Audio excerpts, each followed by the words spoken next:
Bridge that arrived last Friday. Last Friday? Read it! Read it! You wild bitch. Sheriff murdered, church meeting bombed. Well, hello, ladies and gentlemen. Toss a coin to your witcher, oh valley of plenty. And from where I'm sitting, she's got plenty to talk about. Anyway, on today's video, folks, we need to talk about Avowed. The situation is getting... We have always known war. Oh, wow, look at this.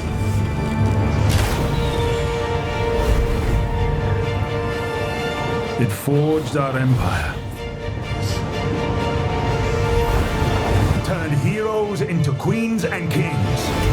Turning them to queens and get the queens. Is it drag queens Avowed? Yeah, this, by the way, we're going to carry on with this reaction, but this is the original trailer 4 years ago from Obsidian Entertainment. And decimated our foes. Destroy, annihilate. Yeah. Now our oaths are lost. Forsaken. Did he say oaths? And you must face the monsters our sins have borne.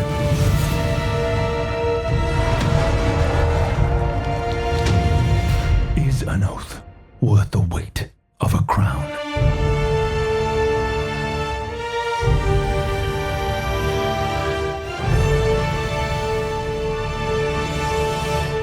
Art director Matt Hansen and the team have worked to create a unique, colorful, and dynamic visual style. From the outset, when it comes to race, no one gets offended like white people.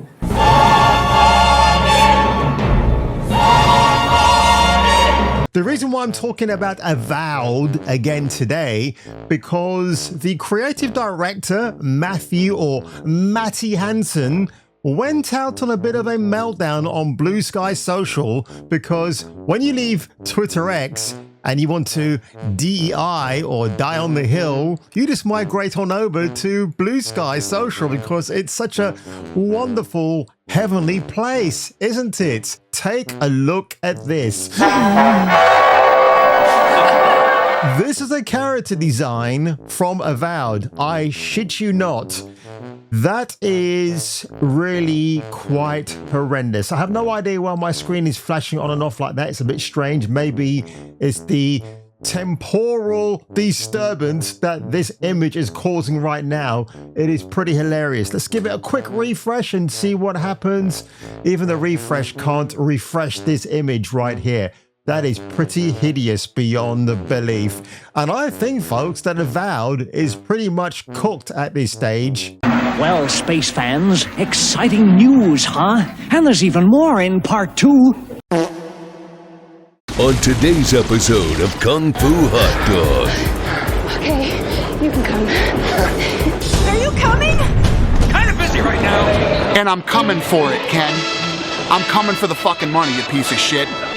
I'm like getting the feeling of coming in the gym. I'm getting the feeling of coming at home. I'm getting the feeling... In the ass end of space, even aliens watch Jason King with Kung Fu Hot Dog. This is the greatest show I've seen in my life. Duke Nukem likes this guy.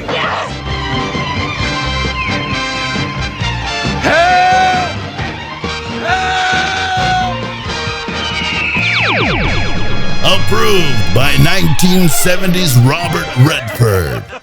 So one thing I'm going to point out with the female characteristic designs here from Obsidian Entertainment, Avowed, coming out in February of 2025, should be an hilarious time.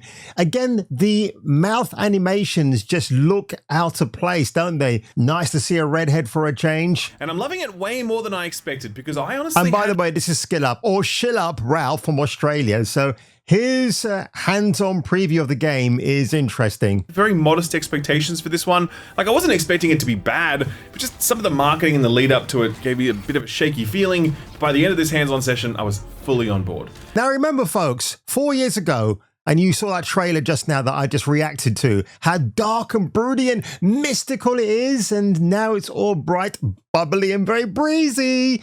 What a shift, what a change in 4 years, right, folks, where you go from one vision to another, and then you wish you stuck with the first choice of A in the tick box. Having said that, I've certainly played plenty of previews where I was like, nah man, this ain't it. And Avowed does not fall into that bucket. Nowhere close, in fact. Avowed falls into the bucket of, hell yeah, please let the rest of the experience be like this, because if it is, I think we're in for a really great RPG experience. Which is a strange narrative that Ralph takes here, because if you're saying, yeah man, the first 6 hours of this game look great, please let the rest of this 20-hour plus arena fest be fantastic. So you still have some mild hope this could be a great game. Although, Jesus Christ, look at this. What they've done here, Obsidian Entertainment, with this female design, they've actually stretched the screen. I mean, her chin looks hideous. Now, you might say I'm overreaching here, but seriously, man, watch this. That's a crucial thing to keep in mind. Look at that chin in slow motion. Holy shit. Something on the same level as like Skyrim. That's a jutting chin from the Roger Ramjet school of massive chins. Or that dude from Maniac Cop, Robert Zadar. What you talking about, Will? The thing that I see with the female designs from Obsidian Entertainment, they're all fully covered up. They don't show any amount of flesh in case you offend any feminine sensibilities, especially if you're a female game coder working for that company who are owned by Xbox. God, your arrival couldn't have been more timely. So to begin, yes, Avowed does have a character creator that looks pretty good, nothing special. Sadly, I can't show you it due to embargo restrictions, but I can show you my character, and they look like this. Hideous! And then this is the one that blew my mind. Top surgery scars are also included in this for all of our trans and non-binary rooks out there.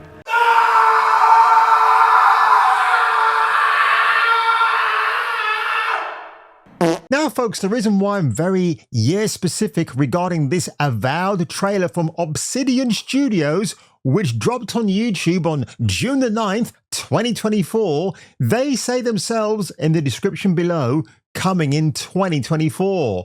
So why all of a sudden was this game pushed back to 2025 in February? Has Matthew Hansen been going wild in the office? If you caught Smash JT stream today, Matthew Hansen allegedly sent out a company-wide email to all employees there because, oh my God, somebody was misgendered by mistake. Calm down, sir. Excuse me? That's a ma'am. Oh. But lo and behold, folks, this is who's making your game now. This bunch of sorry-assed women from Obsidian Studios who probably should go to a local tanning salon and get a bit of glow on their complexions, right? Instead of standing there and pretending to play medieval bows and arrows, as opposed to cowboys and Indians. I can say Indians, right, in 2024. I'm pretty sure I can. Now it is time for a break, so let's break. Now, Your Honor, Judge Judy, I bring to you Exhibit A to the court. This is Fallout New Vegas from 2010, a very critically acclaimed entry in the series. Some people would even say this is the OG of all the Fallout games. I know Fallout 3 is meant to be magnificent, but the reason why this gets a lot of love as well, especially over Fallout 4, is Chris Avellone. Who? He's the man that came in and really made this game what it actually is. Chris Avellone was accused of doing very bad things back in the day by two female employees. This is in the height of the Me Too movement. And then he was able to successfully sue these two victims for a 7-figure sum. Because, yep, after all of that, Chris could not face the fact of coming back to Obsidian ever again, despite clearing his name. And it kind of proves my point, right? While there might be genuine victims out there of abuse, it doesn't excuse the weaponizing of pretend tourists who walk on in just to get a bit of clout, a bit of money, and they don't care about the feelings of the person who've actually been wrongly accused, like Richard Kimball of The Fugitive, of doing naughty, horrible things. So this is Chris Avellone's contribution to the Fallout series. I'm highlighting this video right here because I've got to play it for you. It's a minute long, but the most chilling threat in FNV. Let's have a watch, folks. There are many reasons why that would be a bad idea. I will illuminate 3. First, do not believe that because Daniel is a missionary, he is incapable of or unwilling to defend himself. Second, if you harm Daniel or any of the sorrows or dead horses, I will find you. Make no mistake. God willing, you will not leave this valley. Lastly, waging war against good people is bad for the soul. This may not seem important to you now, but it's the most important thing I've said.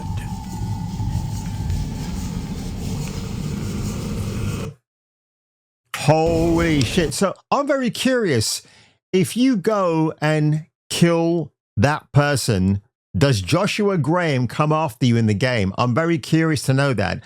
But that's the chilling writing. That's the darkness that the Obsidian of old used to do. Then they gave you the Outer Worlds with an asexual character called Parvati. And now, well, Avowed is definitely uncertain whether it's going to perform the sales numbers that a lot of people are expecting it to. Especially when you consider the fact that Microsoft is a big pusher of DEI and ESG. The reason why Microsoft came on in and swooped Obsidian Entertainment off their feet like a blushing bride, because they then went ahead and instilled a DEI and ESG training program. And again, if you watch Smash JT's live stream from last night, where Grums and Endymion were guests on that particular LS, all the beans are spilled. It's pretty alarming, actually, how Obsidian Entertainment Studios was made to sit down and watch DEI and ESG presentations to puzzle devs. Like, what the hell is this? Why do we have to learn this? Not knowing they would have to inject that nonsense into a video game. It's chilling, it's alarming. And very quickly, folks, I've got to highlight 2 things here as well. Matthew Hansen is a racist man. He's a racist white man against white people. It's hilarious. So he proudly displays here that he's the fart director at Obsidian Entertainment. All thoughts are his own. And shockingly has the he, him pronouns, because on LinkedIn and on Blue Sky, he doesn't have them at all on there, which is rather funny. But a gentleman called Josh Sawyer retweeted this. Matt, who is herding pirates, herding plates, spinning cats. Reminder to black artists out there who are looking for portfolio reviews or job advice. My DMs are open. And you will always have my priority. We got too many crusty white dudes in this field. Please help me to help you replace me one day. I'm thinking of Jerry Maguire there. God, help me! Help me, Rod. Help me! Help you. I want to go back to living in the woods. I think at the end of the year, Matt, you might just end up doing that because you're insane. You're certifiably a nutcase. If there's one thing I cannot stand, is that white people bad. White woman, white man bad. I'm going to say this again.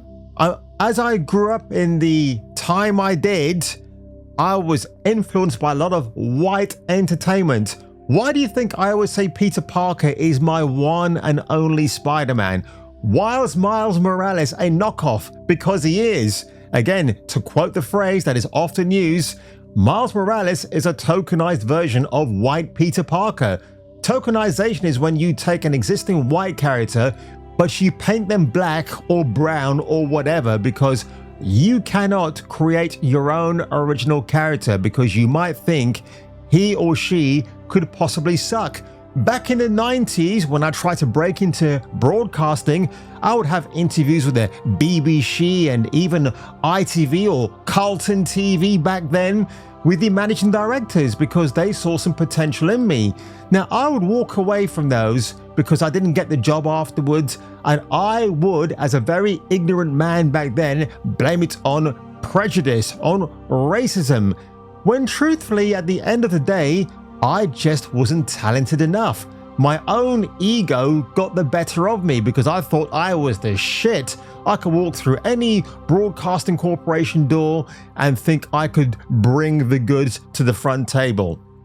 And I'm kind of glad that did happen to me because I was absolutely dog shit.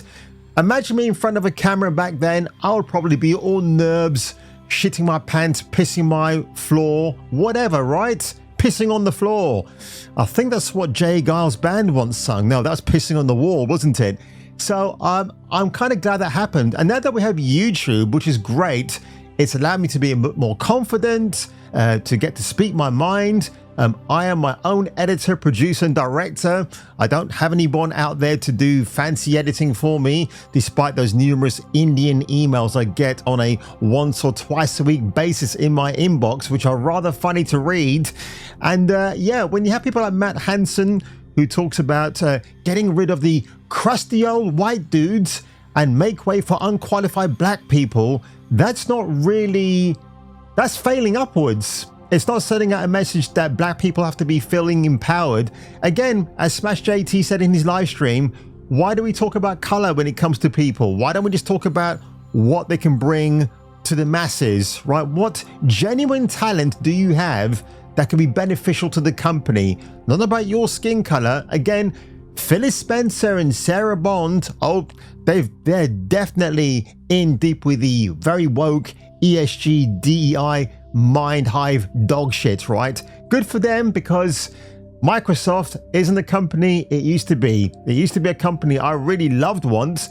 So Takesha, since we're kicking off Black History Month, how does BAM celebrate and include others at Microsoft? So I'm kind of happy you asked that, because we were here last year and we talked a lot about us being the first org at Microsoft and how we were so excited about celebrating our 30th year, but we didn't really get into programming. Don't be texting me again, okay? But that remains to be seen, folks. So if I were you, and if you were me today, please forgive me for this double-halved video of absolute absurdity. But that's just what I do. And speaking of do, I've already done that about half an hour before shooting this video and giving my old botty watty a good old wash with my B-day. But I'll catch you catching me for the return of my next video.